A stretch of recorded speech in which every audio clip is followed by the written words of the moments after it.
दरअसल पीओके वो हिस्सा है जिसको पाकिस्तान ने ऑक्यूपाइड कर रखा है और वहां के लोग भी चाहते हैं कि वो हिस्सा भारत का हो जाए। लेकिन किस तरह पाकिस्तान ने पीओके के इलाके को लेकर, खासतौर पर बलूचिस्तान गिलगिस्तान को लेकर साजिश रची है, ये हम आपको बताने वाले हैं। क्योंकि साजिश इसलिए क्योंकि वहां का काफी हिस्सा चीन को दे दिया गया है। अब आपको विस्तार से बताते हैं कि हम ये क्यों कह रहे हैं कि जन्नत में नापाक साजिश। दरअसल ये बात इसलिए क्योंकि पाकिस्तान ने पीओके की डेमोग्राफी पूरी तरह से बदल दी है। गिलगित बाल्टिस्तान में बांटा है पीओके को और इसका कुछ हिस्सा चीन को तोहफे में भी दे दिया गया, जिसको लेकर नाराजगी सामने आती रही है। चीन ने वहां एक कॉरिडोर भी बनाया है और कॉरिडोर का नाम जो है वो रखा गया है चीन पाक इकोनॉमिक। बता दें आपको कि पीओके में लगातार इसको लेकर विद्रोह भी हो रहा है, नाराजगी बढ़ती जा रही है। पीओके में चल रही है आतंकवादी गतिविधियां और उन्हीं कैंप्स को लेकर, जो आतंकवादियों को पाल रहे हैं, उन्हीं कैंप्स को लेकर लोगों में नाराजगी बढ़ती जा रही है। लोग बार बार ये बात कह रहे हैं कि इन कैंप्स को यहां से हटाया जाना चाहिए, क्योंकि यही लोग हैं जो उनकी महिलाओं के साथ अभद्रता करते हैं और इसी वजह से उनकी दिक्कतें बढ़ती हैं। अब जिस तरह से भारत में सुर तेज हुए हैं पीओके को लेकर, खासतौर पर संत समाज आगे आया है, भारत में सभी लोग एकजुट हो गए हैं। मौलाना भी अब रामभद्राचार्य के बयान का समर्थन कर रहे हैं। उनका कहना है कि हम आचार्य रामभद्राचार्य के साथ हैं। पाकिस्तान के कब्जे वाला कश्मीर क्यों? मैं रामभद्राचार्य के साथ में हूं, पूरे पाकिस्तान को साथ लीजिए। अखंड भारत आप जानते हैं कहां तक है? अखंड भारत ईरान, इराक, पूरा ये अखंड भारत है। तो रामभद्राचार्य सिर्फ कश्मीर की बात क्यों करते हैं? वो कश्मीर तो खुद ही टूटा पड़ा है। वो तो खुद ही मानता है कि हम पाकिस्तान के साथ नहीं हैं और वहाँ के लोग जो है पाकिस्तान के खिलाफ नारेबाजी करते हैं। हिम्मत और ताकत की बात तो ये है कि आप पाकिस्तान को, बांग्लादेश को, ईरान को, इराक को, अफगानिस्तान को, हिंदुस्तान का सारा मुसलमान आपके साथ है, ले लो साथ में। रामभद्राचार्य जी, ये जो आप धर्म से हटकर सियासत खेलते हैं ना, ये धर्म में कहीं गुंजाइश नहीं है इसकी।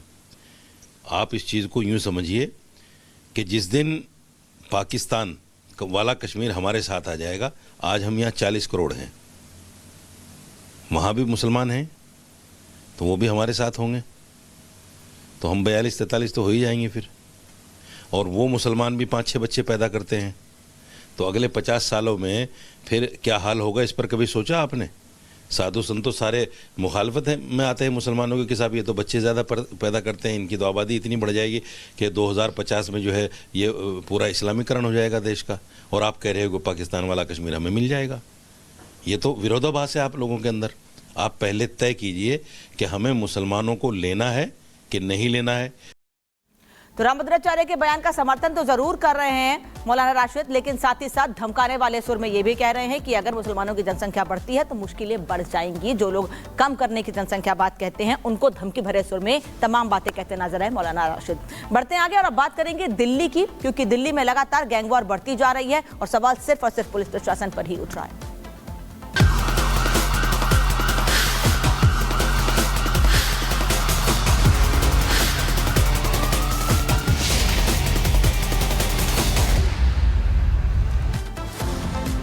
देश की राजधानी दिल्ली में गैंगवॉर बढ़ता जा रहा है। आए दिन राजधानी के अलग अलग हिस्सों में गोली चलने, जान जाने, रंगदारी मांगने और धमकी देने के मामले बढ़ते जा रहे हैं, जो पुलिस की कार्यप्रणाली पर सवाल खड़े कर रहे हैं।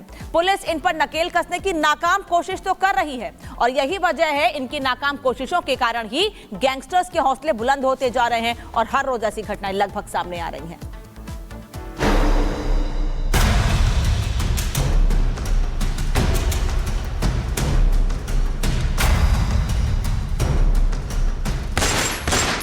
देश की राजधानी बन गई क्राइम कैपिटल। जी हां, पिछले 10 दिनों में अचानक से दिल्ली में अपराध का ग्राफ बढ़ा है। सिर्फ बीते 10 दिन के अंदर राजधानी के अलग अलग इलाकों में अंजाम दिए गए वारदातों पर अगर नजर डालें तो आंकड़े हैरान करते हैं। दिल्ली दहशत में आ गई है। हालात ऐसे हैं कि पुलिस पूरी तरह नाकाम नजर आ रही है और अपराधी बेलगाम, जबकि दिल्ली के लोग सवाल पूछ रहे हैं, दिल्ली को दहलाने वाले कौन हैं? क्या दिल्ली में गैंगवार ओपन है? कौन है जो दिल्ली की कानून व्यवस्था को चुनौती दे रहा है? जी हां, सिर्फ शुक्रवार रात से लेकर दिल्ली में अंजाम दिए गए शनिवार तक की आपराधिक घटनाओं पर नजर डालें तो सिर्फ पिछले 2 दिन में दिल्ली में फायरिंग की 3 घटनाएं सामने आई, जिनमें 2 लोगों की मौत हो गई, जबकि गोलीबारी में 3 लोग घायल हो गए। पिछले 10 दिनों में हुए कुल 8 गोलीबारी की घटनाओं पर नजर डालें तो अब तक 6 लोगों की जान चली गई है। इसे लेकर अब पूरी दिल्ली ये सवाल पूछ रही है कि ये दिल्ली में गैंगवार चल रहा है या ये घटनाएं आपसी रंजिश का परिणाम है। मुंडका में मारे गए शख्स को लेकर अब तक जो जानकारी सामने आई है उसके मुताबिक शनिवार रात मुंडका में जिस अमित नाम के शख्स की हत्या हुई, उस वारदात को बाइक सवार बदमाशों ने अंजाम दिया। अपराधियों ने मौके वारदात पर 6 राउंड फायरिंग की। मारा गया युवक कुछ रोज पहले जेल से बाहर आया था। मृतक लूट के मामले में तिहाड़ जेल में बंद था। हत्या के पीछे गैंगवार का शक है।